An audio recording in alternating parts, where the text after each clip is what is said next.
What is going on, Pittsburgh Steelers fans? It's Jeff Hartman, editor of BehindTheSteelCurtain.com, with you for another episode of The Standard is the Standard. It's the flagship podcast at BTSC. And with me, as always, is my co-host, Lance Williams. Lance, how you doing this evening, my man?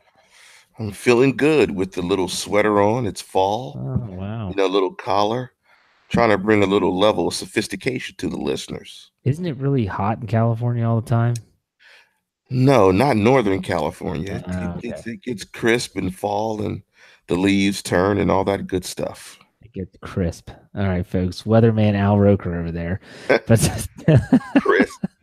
See, you started something. See, now on a live chat. Oh, come on now. You just killed me. Okay. Anyways, you're here to hear nothing but Steelers, and that's what we're going to give you. And they're coming off a really poor performance on Sunday Night Football when they lost 26-14 to the Baltimore Ravens at Heinz Field. They have yet to win a game at home. They have yet to win back-to-back games this season, and it just looks bad. And that's the best way I can put it. And we talked about this ad nauseum on our post-game show. So if you haven't listened to that, whether you're listening in audio form on one of our platforms or whether you're watching on YouTube, go back and watch that one if you want our exact knee-jerk reaction to the game. But we're not going to talk too much about the game that was because we've already covered it. We are going to identify some heroes and zeros, though, from the game that was. So, Lance, let's go over with you. You can go first. Just do your hero, and then we'll go to zeros after that. I think Chris Boswell's the hero. Boswell looks like he's right at the ship in terms of being inconsistent with his field goals. Field goals were right down the middle. It really looked like the Boswell that we all know. So that's a positive for a team that's going to need to score as many points as possible. It's good that your place kicker is back in the fold, and he looked very good in the game on Sunday. I agree with that. And, that's the obvious answer. And that when I wrote my winners and losers column, he was the only winner I had, and it was just because he didn't miss. But for me, the more I think about it, one of the big question marks coming into the season was safety, and who's going to play free safety because Mike Mitchell is gone, and who's going to do it? Well, they moved Sean Davis over. I have to be honest. The more I watch the film, the more I've been impressed with Sean Davis. He has yet to have someone play alongside him for 2 straight games. For instance, in week 1, it was Terrell Edmonds. Week 2 was Morgan Burnett. Week 3 was, I want to say, a mixture of both. And then in week 4 was Terrell Edmonds because Burnett is hurt. So I've been impressed with Sean Davis. I think he's played well. They're asking him to do a lot. And if you watch, they're sending as a free safety, he's blitzing a lot.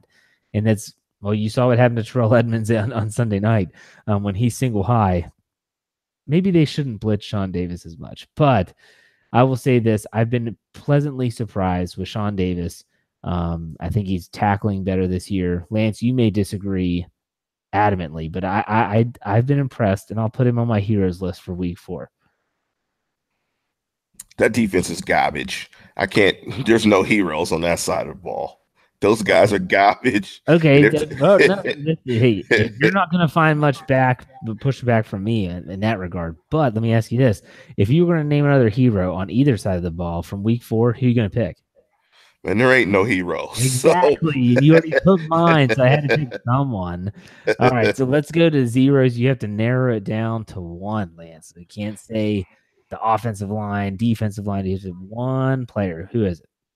I wrote a tweet. I believe it might have been Ben Roethlisberger said, "I wasn't good enough." Duh. And Steeler Nation said, "We know." Ben Roethlisberger is absolutely the zero.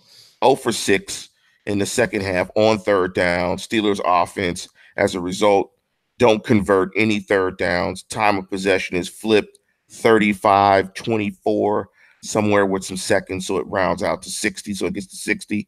Time of possession totally flipped because they can't convert third downs, and that's largely because Ben Roethlisberger was scattershot in the second half. As hot and as well as he threw the ball in the first half, he was that bad in the second half. And looking at it on film, it wasn't as if the plays didn't work. It was he missed the throws. He was bad. He was right. He has to play better, and he was an absolute zero in the second half and for this game. Okay, I'm going to break my own rule.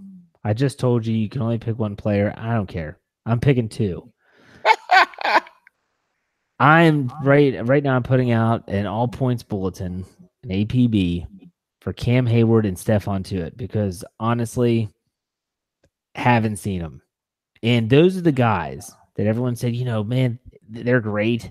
They're going to be dominant. Stephon Tuitt's healthy. Cam Hayward's coming off a double-digit sack season. It's going to be they're going to be wrecking it in there. They're not wrecking anything.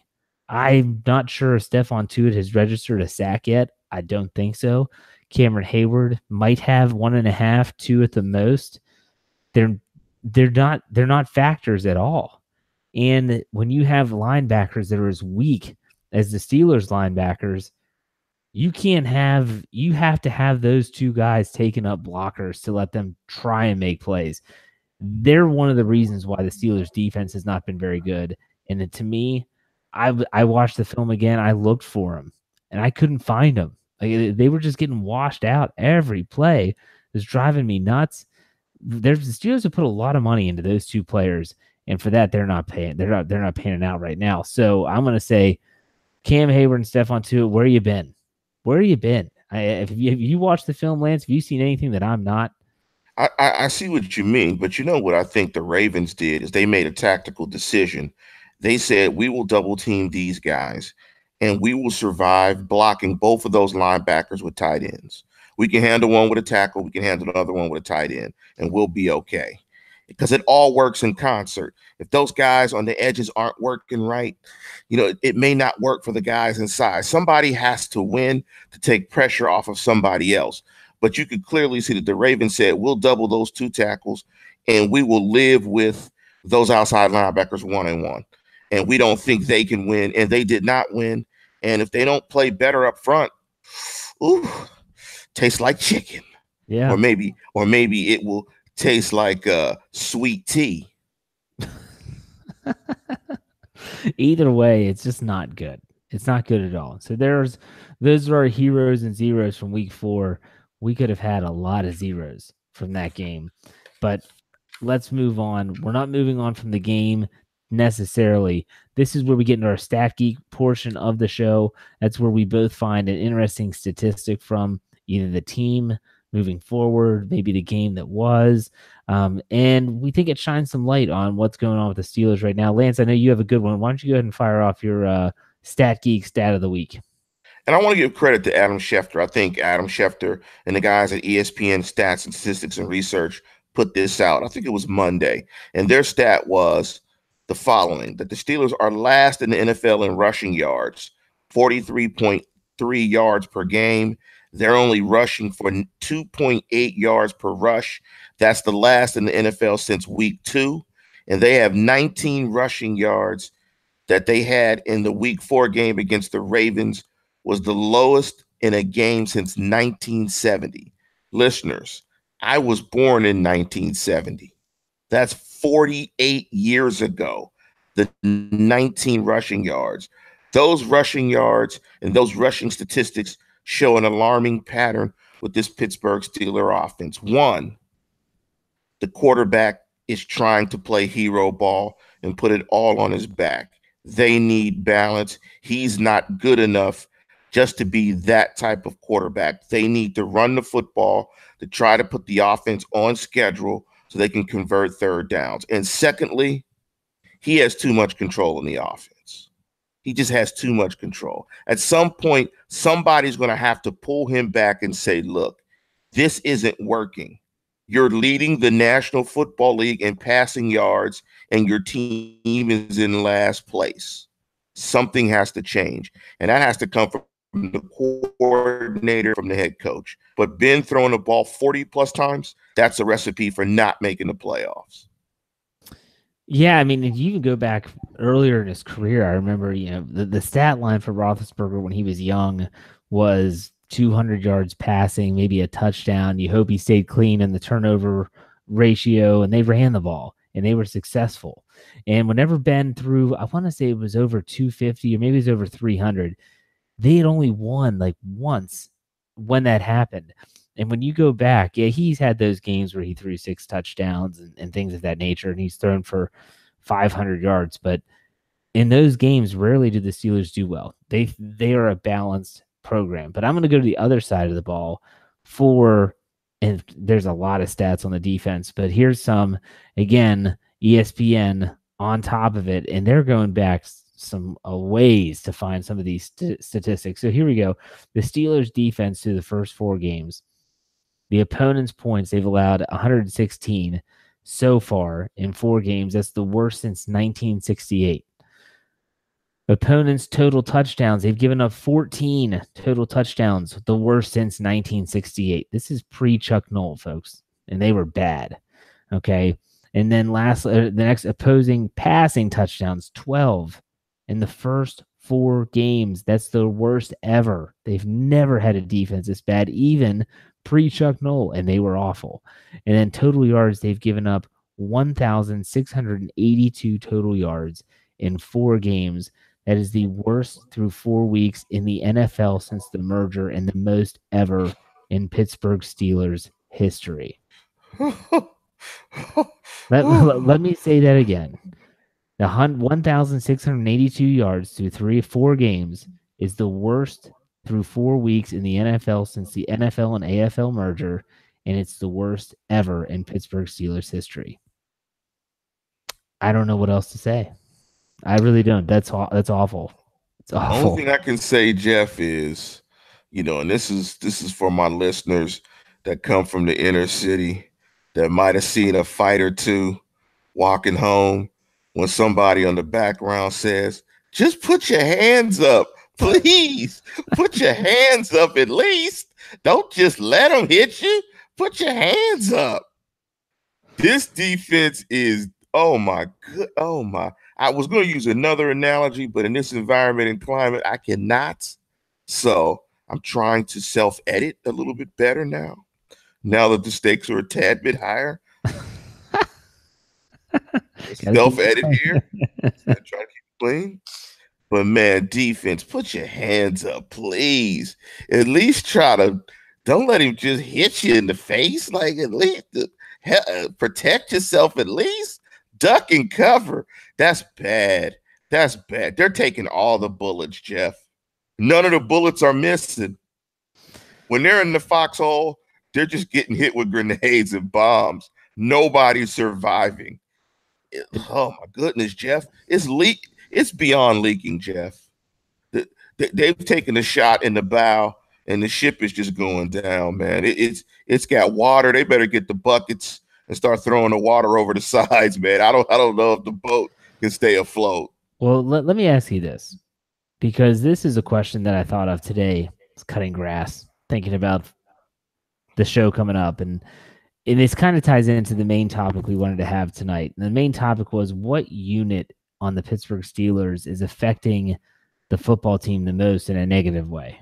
In other words, is it the offense or is it the defense? And we'll talk about that in a second. No one, and I did not hear anyone, not you, and you're one of the more pessimistic fans that if you're a first-time listener, Lance tells it like it is. He doesn't sugarcoat things. He's a realist, and that's great. It's good to bounce that off of me because I'm the eternal optimist. But still, no one saw this team being this bad. No one saw this defense being this bad. So I ask you, Lance, what happened? Is on offense, you can talk Le'Veon Bell, and you can talk about poor performance by number 7. But with this defense, I mean, I knew they weren't going to be great. I know it wasn't going to be the early 2000s defense, but I didn't think they'd be a step back from last year. That's exactly what they are. What's going on? I mean, follow the money, follow the assets. All of the assets on the offensive side of football. If you go to overthecap.com, if you look at the allocation of money, it's probably about 90 million offense, about 65 million defense. So you have an allocation deficit there. Look at the talent on the offensive side of football. Look at the offensive line. Look at Ben. Look at Bell. Look at AB. Look at Juju. Look at all that talent on the offensive side of the ball. Look at the defense. I don't think you have one player on defense that's in the top 5 at their position. There is a talent deficit there. And they've missed on some first-round draft picks, and there's no easy solution in sight to the loss of Ryan Shazier. You couple all that together, plus they're kind of in between schemes. I think they're trying to still play 3-4 stuff, trying to incorporate Tomlin's Tampa 2, cover 2 type stuff. So they're kind of in between schemes as well. Lack of talent, missing on some draft picks. Not all the resources are on the defense, and it just looks bad. And this is what you get. Well, you're right. And so, but I want to take it a step further. And you hit on this a little bit. I'm glad you did. And that was draft picks, because you talked about the allocation of money and you started rattling off names on offense. And so I immediately, when you're naming these names, I'm thinking, when were they drafted? You know, like Antonio Brown, 6th round, Le'Veon Bell, 2nd round, Ben Roethlisberger, 1st, Marquise Pouncey, 1st, David DeCastro, 1st, Marcus Gilbert, 2nd, Ramon Foster, Alejandro Villanueva, undrafted free agents. Juju Smith-Schuster, 2nd. James Washington, 2nd. Eli Rogers, undrafted free agent if he ever comes back. So, yeah, they have some players that were really high draft picks. Then go to the defensive side. Cam Hayward, 1st. Stephon Tuitt, 2nd. Joe Hayden, not going to count him, but he was a 1st-round pick. They did not draft him. Sean Davis, 2nd. Vince Williams, 6th. TJ Watt, 1st, but Dupree, 1st. And so, yeah, they're definitely spreading it around. I mean, Artie Burns, 1st. Cameron Sutton, 3rd. You have all these different players. Mike Hilton was undrafted by New England. So for me, the allocation of money does show definitely where the precedence is and where where the prime real estate is, so to speak. But for me, I look at where they've drafted these players and they've just missed. Like you said, they've just missed. You can't, that 1st-round pick has, in my opinion, you can't always hit home runs. It's got to be at least a double.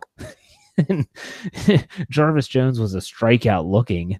And then you have Bud Dupree, who seems like a swinging bunt single. So I don't, money is one thing. Trace it back to the draft, and you'll see another story altogether. Terrell Edmonds, the book's still out on him, but 1st-round pick. So they've spent picks on the defense. They just haven't panned out. My gosh, just think if they could draft defensive players like they draft wide receivers. That's amazing. You're talking about a much different team, and I'm glad you illustrated that, because I think I read an article earlier today about that. Just it's drafting, 25 and higher consistently for years, and the difficulty with that, because you don't have access to the best of the best. You're really projecting when you get to 25 and greater. Those guys are essentially 2nd-round picks.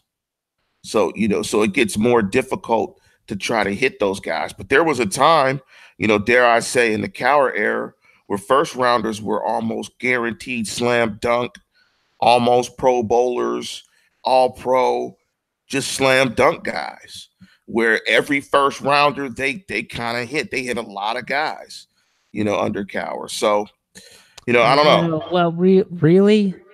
I mean, I'm pretty sure Chad Scott was a 1st-round pick. Yeah, I'm pretty sure that Charles Johnson was a 1st-round pick, or whatever his name was. That's his name, the receiver from Michigan State. That was just awful.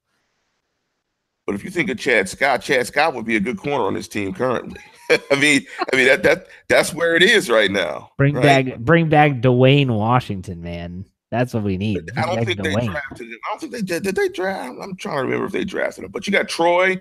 You got Aaron Smith. You got Casey Hampton. You got Joey Porter. I think you got Clark Hagens. Clark Hagens was not a 1st-round pick, but he's panned out. He was a good player. He panned out, solid pick. So you got, I don't know. They've got a lot of work on defense, and it ain't getting no easier on Sunday. No. And we're going to talk about that game coming up with the Atlanta Falcons here in a second. But before that, our true and false segment, it's been everyone just, that's all they talk about. Maybe. I don't know. So true or false is basically where Lance and I both come up with these these statements, and we debate whether they're true or whether they're false. All right. So this first one is very basic. A lot of people are talking about it, even though we've just hit the quarter pole. The Steelers will make the playoffs this season. Lance, true or false? False. Okay. Are you going to That elaborate or just? yes, I am. That defense is taking on too much water. I don't think they can save that ship. It's sinking. They just don't have enough on that end. And the offense is not going to be good enough to save them. And so they're not going to make the playoffs. The defense is just too bad.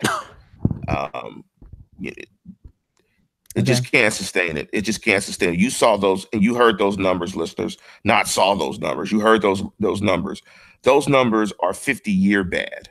So I I don't think there's any scheme, any brilliant coaching eureka move that's going to come up to save you from the fact that your inside linebackers can't cover and you have one corner and you don't get pass rush. Okay. I'm gonna say false. So I agree with you. I don't think they're gonna make the playoffs. I think this has 2014 written all over it. If you remember 2014, they started 0-4, battled their way back somehow, and finished 8-8, and were one field goal kick away. I remember it was a Kansas City San Diego game. If you're on dialysis, it means you're kidney. They were one field goal kick.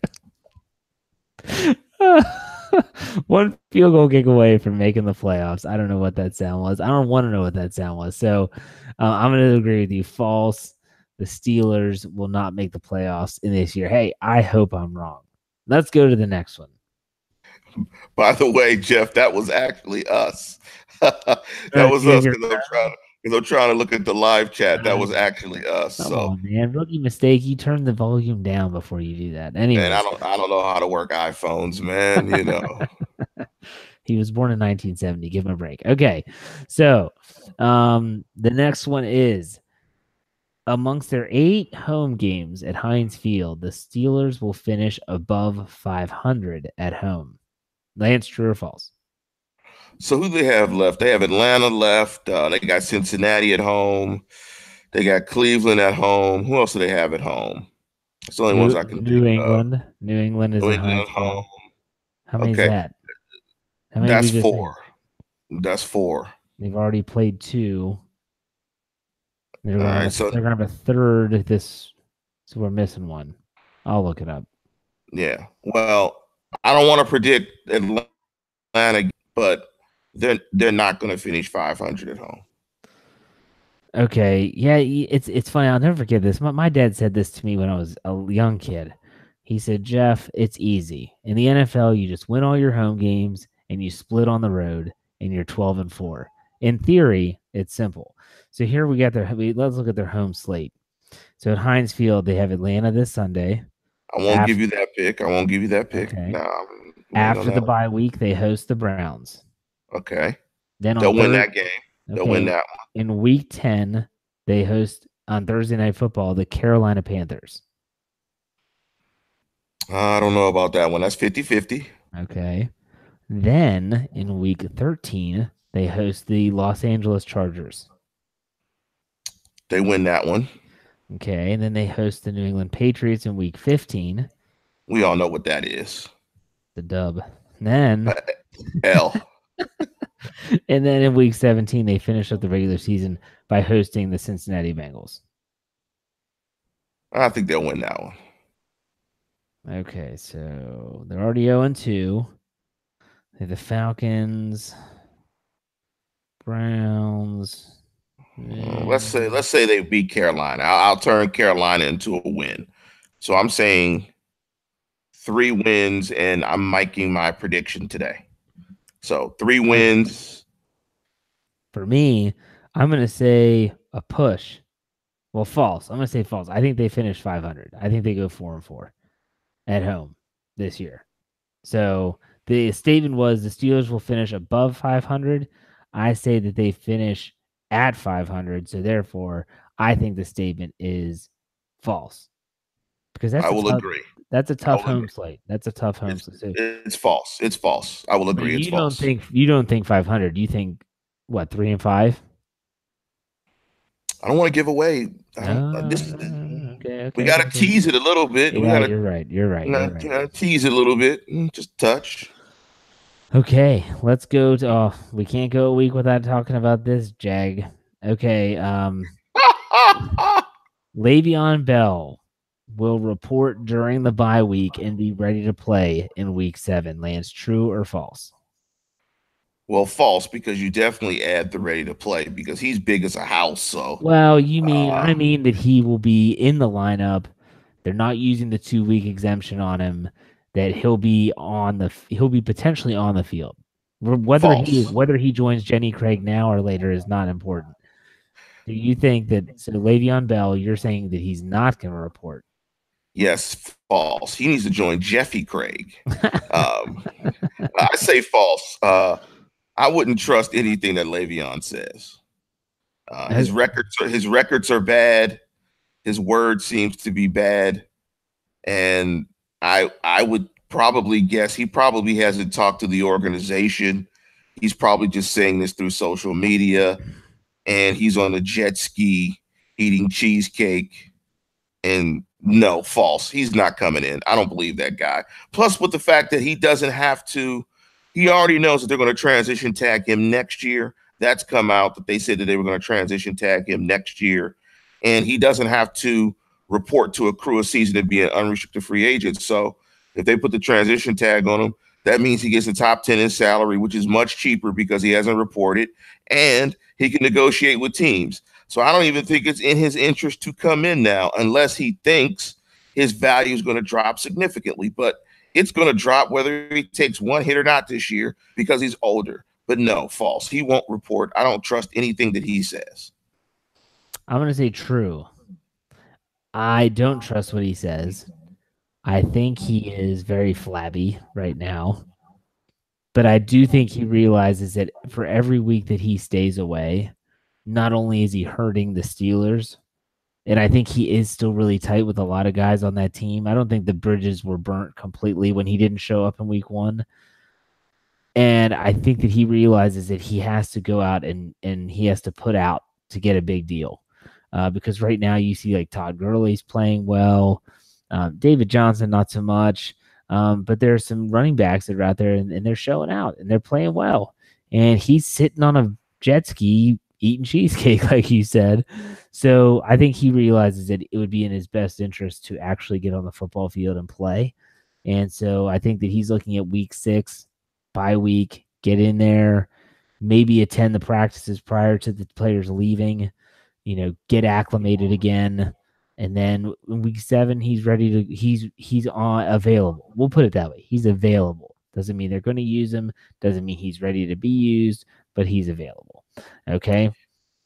Jeff, what you said makes a lot of sense if what he was doing already made a lot of sense. That's true.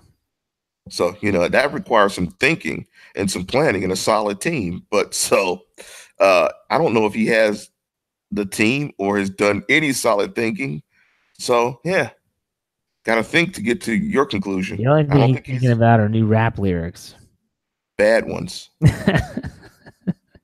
Oh, man. Like I said, I had to listen to one of those songs to get lyrics for an article. And you have to listen to it over and over again to get the actual lyrics correct. And man, I'm not a rap connoisseur like you are, Lance. I don't mind it. I'm not those guys like I can't stand it. It was awful, man. It was dreadful. Just hearing you have to say lyrics, Jeff. I know it was awful. I know it was bad. That's painful. You're like lyrics, like it's painful. I know that was painful. That's probably been the hardest thing you've had to do since running the website is having to listen to Le'Veon Bell. It's hard, and I'm a connoisseur, and it was bad. Yeah, it was bad. Mm-hmm. He thinks he's really good, and he thinks that a lot of fans love it. When on Twitter, all they do is say, "Man, Le'Veon Bell is straight fire," just because they know he's going to retweet him. That's so. Anyways, we're getting off the topic at hand. Let's go to the next one, and that is this week. Or no, I'm sorry. Yeah, we'll hold that one. We'll go to another one, the one that I thought of, which is awesome because I thought of it. The Steelers won't rush for 100 yards in a game again if/until Le'Veon Bell returns. True or True. false? True. The quarterback won't give it to a running back, so that's true. He doesn't want to hand it to a running back, so true. I'm going to say false because they play the Browns at one more time. And I think that they'll be able to put up over 100 again if they wanted to. And I think they'd be able to put up 100 on a couple other teams if they wanted to. So I'm going to say false. I think they will rush for over 100 yards per game, even if before when Le'Veon Bell ever decides to show up. So I'm going to say that they will. I think that the last game, and it's tough because you want to hate Ben for throwing the ball that much, but for crying out loud, they're down 14-0 and 5 minutes into the first quarter. I mean, you're going to have to throw the ball eventually to get yourself back in it. So, Yeah. I mean, there's a lot of game left. There is, but let's be honest. They didn't start the game well, so the offense doesn't get a free pass here. They didn't start the game well, but on top of that, if it weren't for Alex Collins' fumble, they'd have been down 21-3 in the blink of an eye. And if that's the case, you're chucking the rock. Absolutely. I mean, but the quarterback in his mind is going, yippee! I get to throw it 45 times. Here we go. Buckle up, baby. Buckle up. Oh, gosh. Okay, the last one here. Lance, you thought of this one. On Sunday at Heinz Field against Atlanta in Week 5, the Steelers will run the ball at least 20 times. True or false? False. Because they're going to be down. They're going to be down, so they're not going to run it 20 times. So they're going to have to play catch up again. So he's going to chuck it another 45 times plus. Excuse me. I mean, Ben has his thing. Ben will probably be close to 2,000 yards passing by the time we get to Monday through 5 games? Yeah. So it's the Ben show.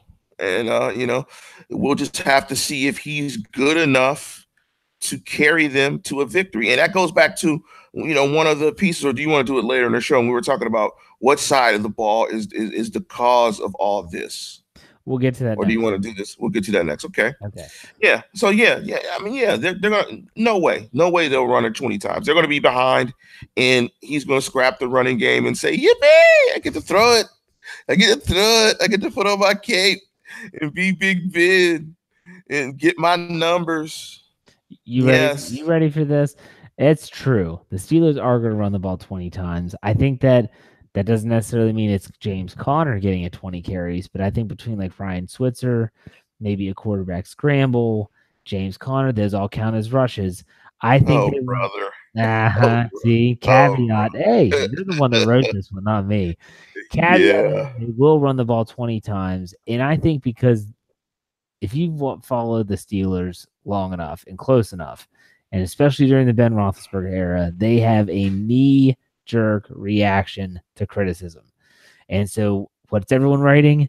They're throwing too much. Ben Roethlisberger, what are they going to do? They're going to come out, run.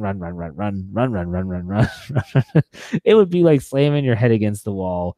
That's what they're going to do. I would be stunned. And with this team, can I go on a rant? Can I go on a rant real quick? Is this an early WTF?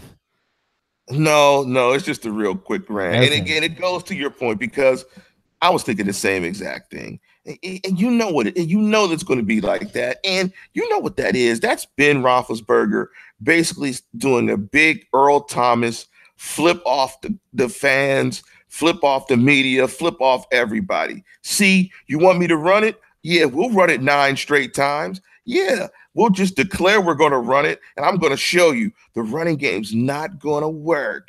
See, believe in me. That's just the immature response to it, in my opinion, from the quarterback. But he's not being held accountable. Tomlin's not going to hold him accountable, and neither is Fichtner. They're all too close. I mean, look, we know that the running game complements the passing game and vice versa. They complement themselves. You can coordinate an offense around the run, incorporating it in a way in which it runs, and it all works in concert. Ben has never really believed in the running game. Ben believes in Ben, which is fine. But look, it ain't working. You almost got 1,500 yards passing. You got one win. That's my rant. I'll stop.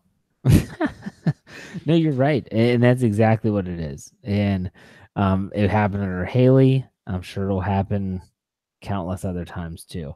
So, okay, there you have that.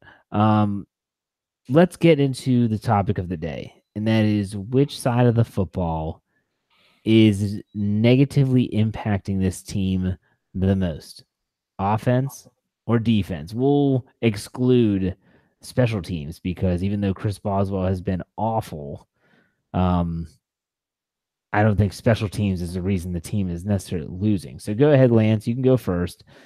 Which side do you think is impacting this team the most and why? Well, part of my rant leads to my answer. I think it's the offense. I think everybody's going to be surprised that I say the offense. And the reason I say that is we all know the defense is bad. We just know it's bad. We kind of have an expectation as Steeler fans because we're Steeler fans and the history and the tradition of the Steelers and the steel curtain. Hey, man, but the curtain's been ripped off. It's been ripped off. I mean, you have no curtains in this house. Everybody can look through your house and see everything. There are no curtains. The offense has to help this defense. All the talent is on the offensive side of football. If they're not winning, it's because of the offense. The offense needs to complement this bad defense.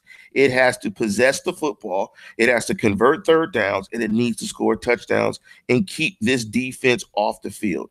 The defense is bad, and there ain't no help coming in. There ain't no guy, the muffin man down in Florida eating cheesecake on a jet ski that's going to jump in and save the defense.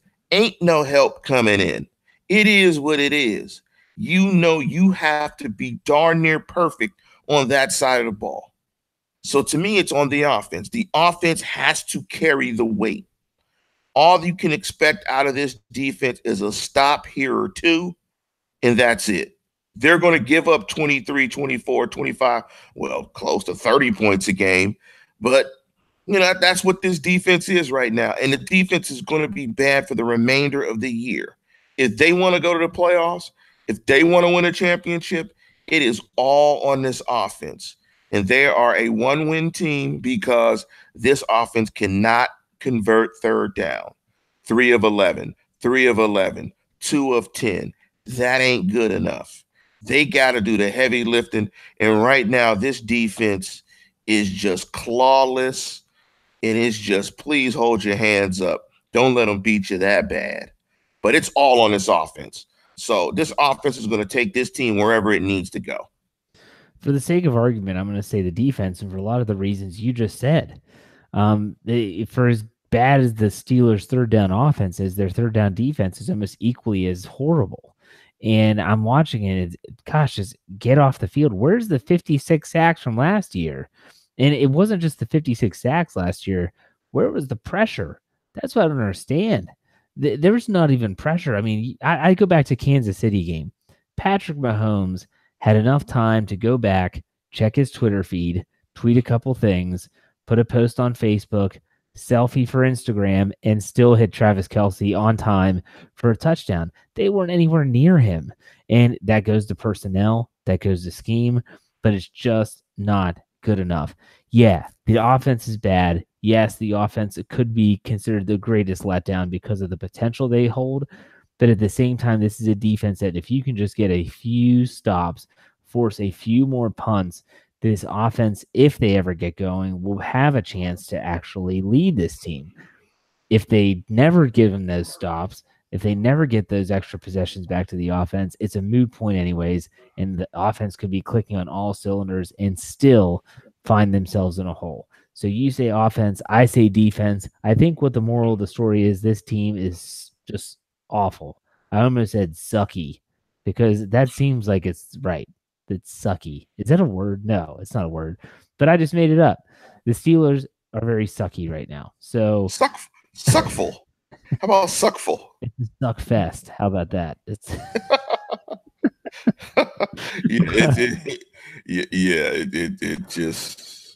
it's a different place.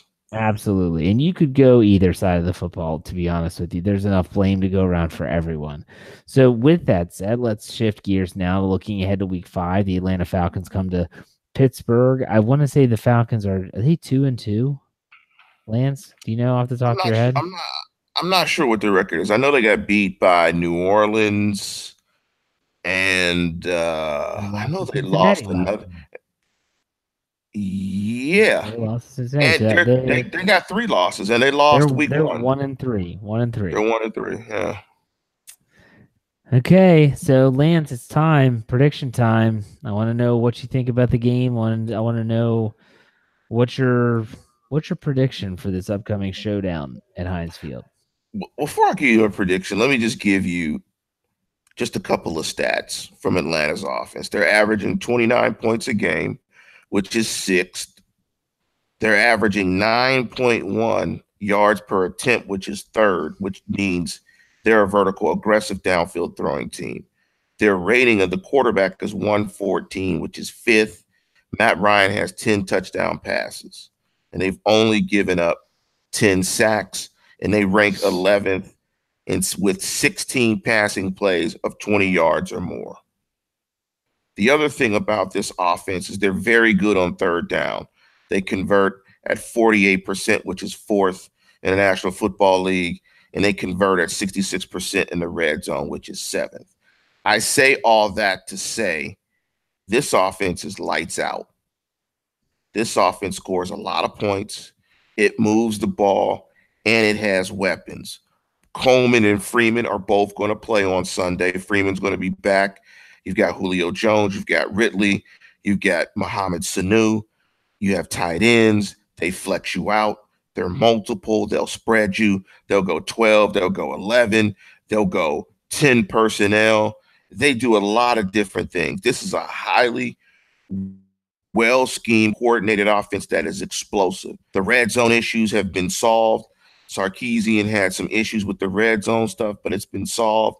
They're rolling on offense. Terrible on defense, but rolling on offense. I think this Steeler defense has no shot in hell at stopping this offense.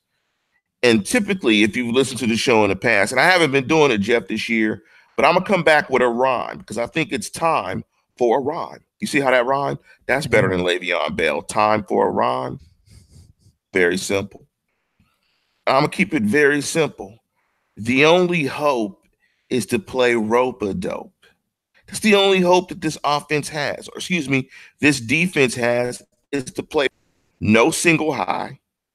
Every coverage concept has to be supported by two high safeties because of Ridley and Julio Jones. You can play cover 2, you can play cover 4, you can play cover 6, you can play 2-man, but everything has to be supported by two high safeties, and they have to tackle. And you've got to hopefully get pressure with 4 or 5. You cannot blitz in this game. If you do, it has to be very selective with zone play behind it because they have to go to the rope-a-dope tactic. You can't give up the big shots. They have to decrease the number of big plays in the passing game that they're giving up so they don't get behind, so the game doesn't turn into a Ben Roethlisberger game. But there's nothing about the way this defense has been playing that suggests they can stop Atlanta. So my prediction is I think Atlanta wins this game in a shootout 35-31. That's interesting. I agree with all that you said, and it's not an easy game to predict because I think both defenses are awful. I think that both offenses, although Atlanta's is performing better right now, both offenses had the potential to really light up the scoreboard. I can't get over the fact you said they're averaging, 29 points per game, and that's 9th in the league. Is that what you said? 9th? Sixth in the league. Okay. Sixth. Still, man. Still. 30 exactly. points per game used to be tops in the league by far, and they're not even in the top 5. That just shows you the trends in today's 2018 NFL, man. Scoring is just it's not at a premium. They're giving it away. And Pittsburgh Steelers defense gives it away a lot. So I think my head tells me that there's no chance the Steelers win this game. But then my heart tells me that there's certain factors about a Mike Tomlin team and Ben Roethlisberger in particular that make me want to pick Pittsburgh. They rarely lose back-to-back games. He normally has them play well off of a really bad loss. Think about the way they played on Monday night after they lost to the Chiefs the week prior. They're at home. They haven't won a home game. I think that matters.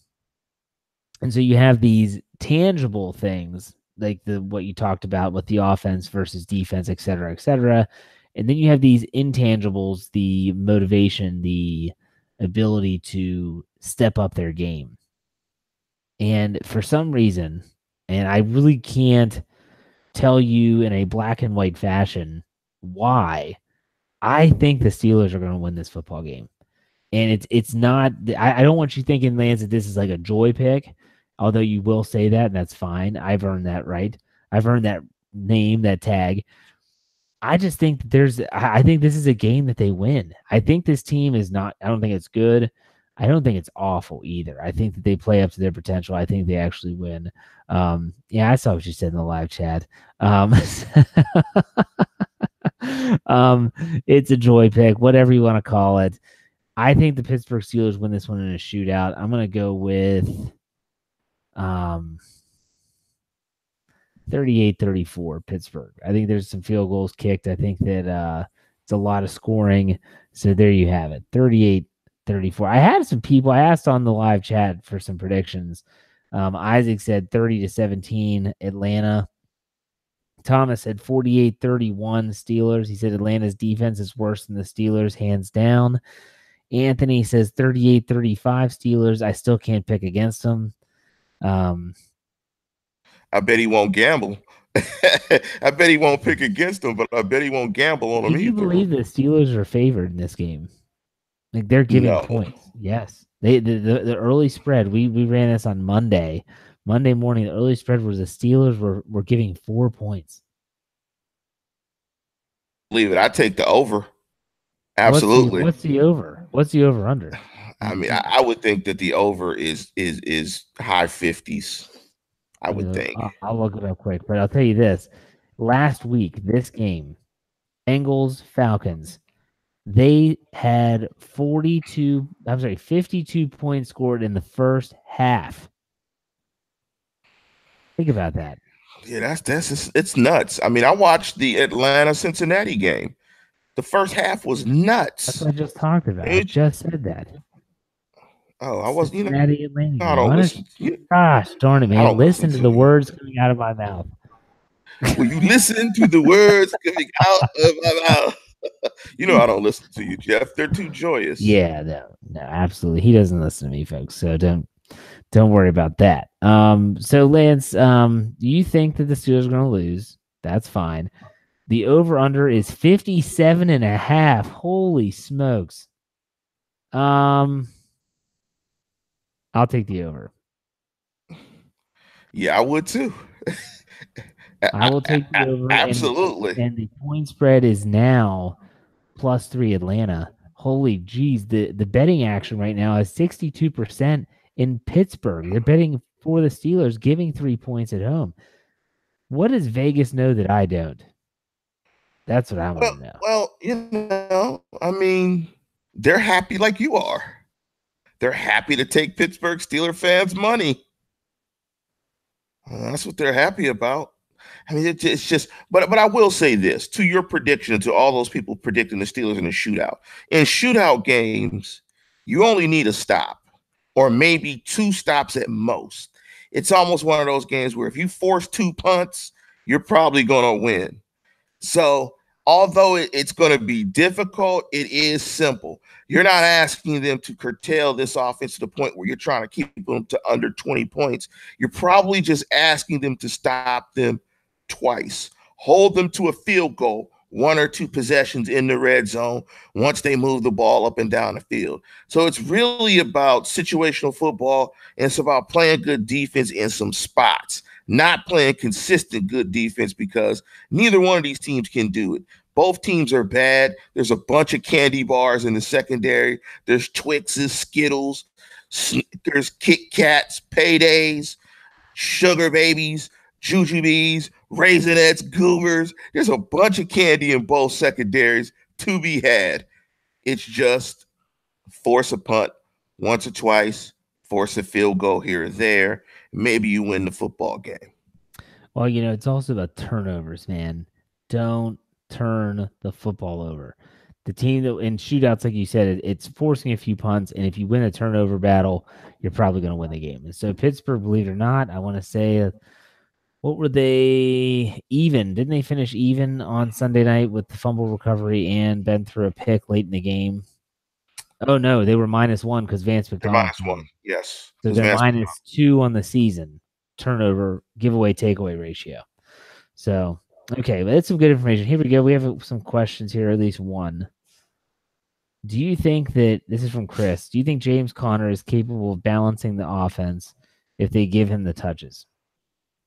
No, because they're not going to give him the touches because he's not good enough to make the quarterback think that he should take the ball out of his hands to give it to him. I mean, I think that people got to realize great players have to be compelled to not call their own number. That's why they're great players. They think they can get it done. Great players have to be convinced, typically by other great players, that it's in their best interest to give it to another great player. That's part of the DNA that makes players great. I said it last week on the show. James Conner is a solid back. But if Ben Roethlisberger steps to the line of scrimmage and says, would I rather throw it to AB or Juju and make this decision or give it to James Conner, he's going to chuck it. And he probably should until they lose. Yeah. Okay. You're answering these. I'm just asking the questions. Here's the next question. Where in the world is Mike Tomlin's defensive expertise? I think it's in the same place that Cam Sutton is, where Artie Burns is, where Stephon Tuitt is, where Cam Hayward is. At some point, scheme is fine. But Jeff, you're a coach. You've coached. Scheme is great. What do you need for schemes to work? Players to execute the scheme. Exactly. And what type of players do you need to execute the scheme? Coachable, intelligent players. That are what? Good. Very, very good. Athletic.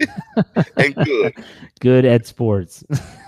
Look, I don't care. He could be a mad scientist. I mean, we saw what happened to Bill Belichick's defense in the Super Bowl with a backup quarterback. They gave up nearly 700 yards and gave up 45 points to Nick Foles. Who would have ever thought that the genius, the defensive guru, the mastermind that has all the answers, they get shredded? So you can have all the schemes in the world. You got to have ball players. You got to have intelligent, athletic, very good ball players to execute the scheme. They don't have it. Okay. Will Ryan Switzer get as many targets as last week, and will we see Jalen Samuels ever be used more?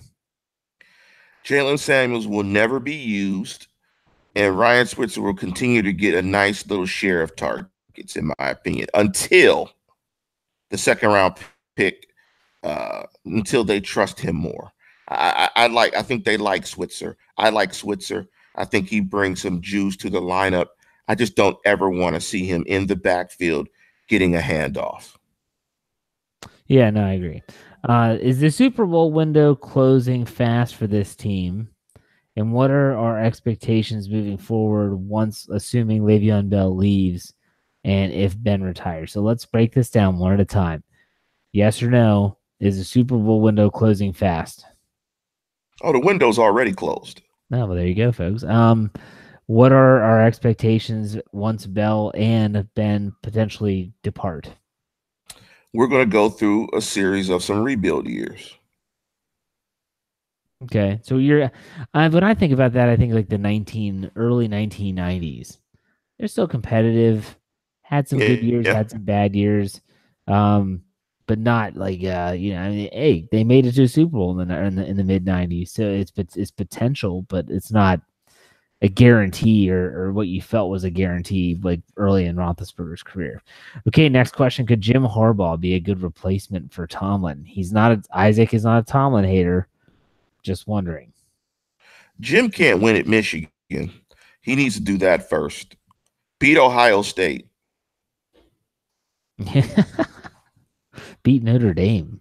Okay, let's hear Brandon. He just got in. He just got into the chat.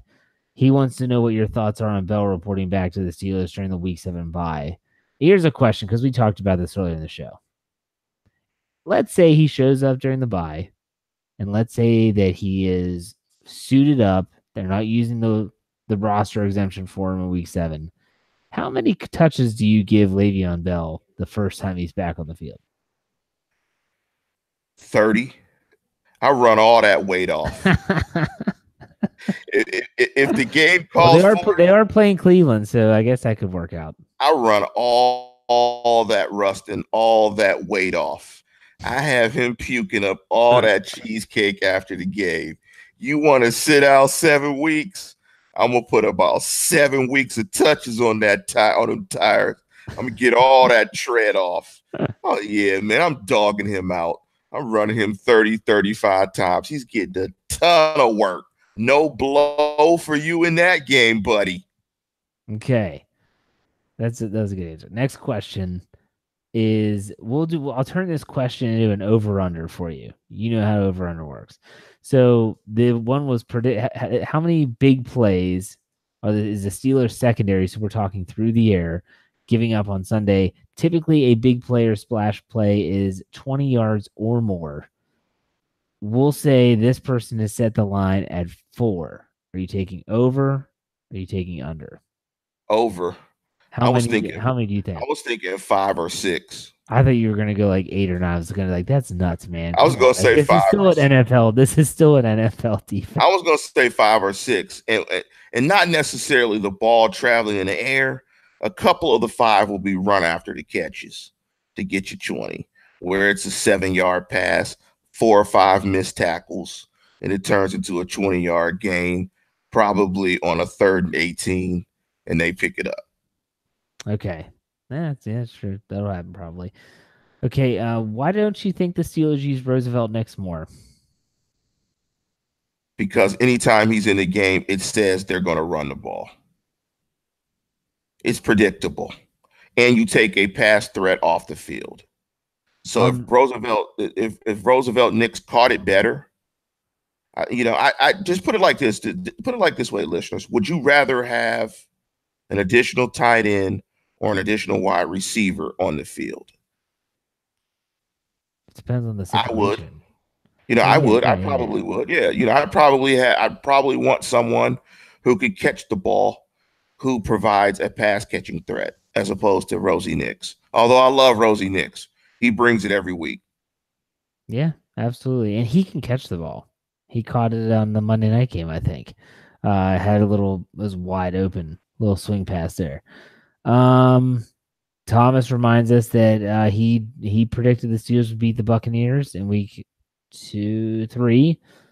I predicted they would win as well. He said they'll play strong against the Falcons and they'll be closer to 500, even though that tie kind of messes up the 500.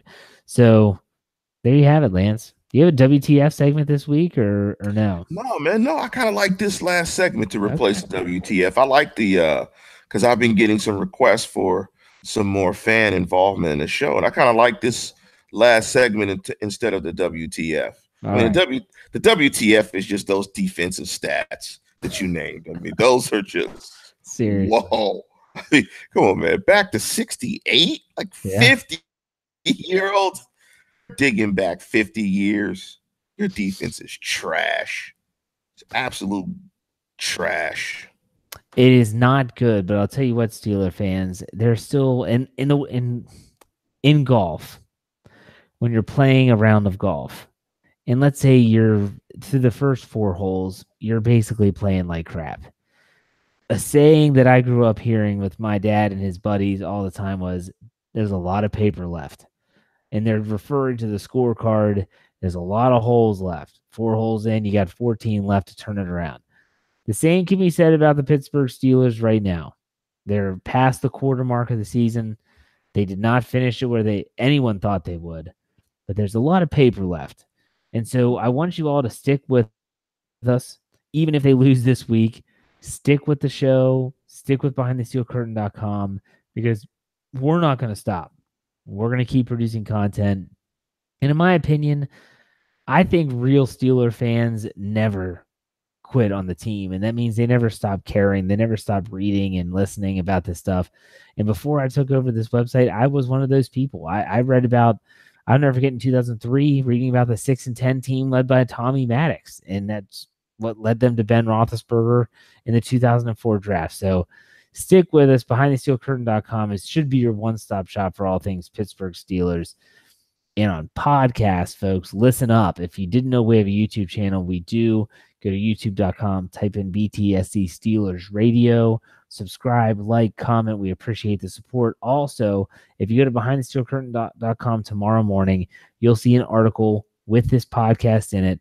Go to the bottom of the article and you'll see two links, one for Android users and one for Apple users, where you can subscribe to our platform so you get every single show that we offer. That's this show, the Steelers preview show, the Steelers hangover, Steelers one-on-one, where we're going to try to bring in some guests, as well as our post-game show with Lance and I are on there together talking about the game that was. So make sure you stay with us. I think the Steelers win, and that'll get everyone ramped up and get everyone pumped up for the Bengals game before the bye. So, Lance, how do you want to send us off with anything tonight?